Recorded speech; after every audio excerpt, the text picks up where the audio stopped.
Monte Carlo is kind of like calf colored or whatever. And Mike's driving the bus down the road. He says, geez, that looks a lot like my car. Well, it was. Someone stole it. And the worst part of that was just that night we were sitting there. The reason I live in St. Thomas, I never lock my house. I never take the keys out of my car. So I'm driving down. He was his RV. We're going keep the night going, you know. And I'm sitting there. This orange looks like a North Dakota highway fixed maintenance station wagon goes by. This is good. I think that's my car. Phyllis said, no, there's too much chrome on that. Well, you're looking at it down from the top because you could see the luggage rack thing. You never saw that when you were walking low. Lo and behold, That's your car. That was your car. ended up in Langdon. The guy got stuck and overheated the motor. That was the end of the station wagon. And, you know, Mike wasn't always this quiet gentleman he is now. He's always suave and debonair, you know, but he did cut a few rugs in his time, and he did make a few ripples happen that we aren't going to go into, because I might have been with him, and I don't want to go to jail either.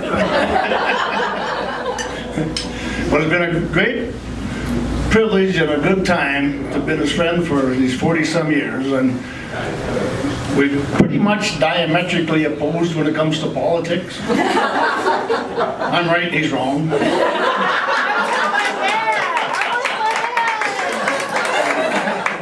But we have always been able to discuss politics without getting into fisticuffs. Remember one time I was down at Fargo, I was staying overnight at some school, and we go to the Kennelly Inn, and we go to a little restaurant next door at like 2 in the morning, and Mike says, you son of a bitch, you never voted for a Democrat in your life.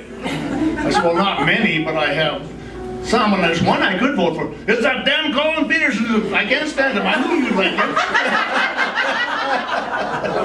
And tonight I admit it. You admit what?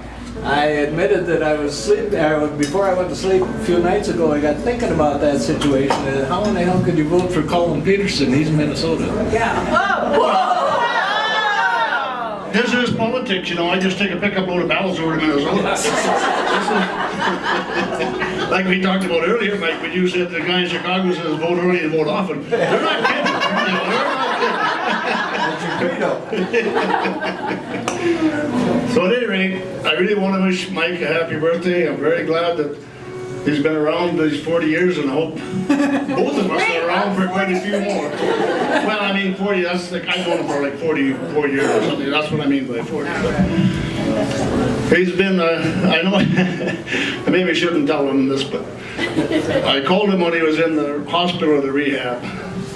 And he said, you know, I was walking down the hall the other day, and I have lost a lot of weight because I can't drink beer and I can't eat. And he said, I had this little physical therapy girl beside me, and I had these loose like pajama things on and sweatpants, and they fell down to my knees and I didn't have any shorts on. And I said, well then, and he said, and she could see my nuts. And I said, then she know you're a Democrat.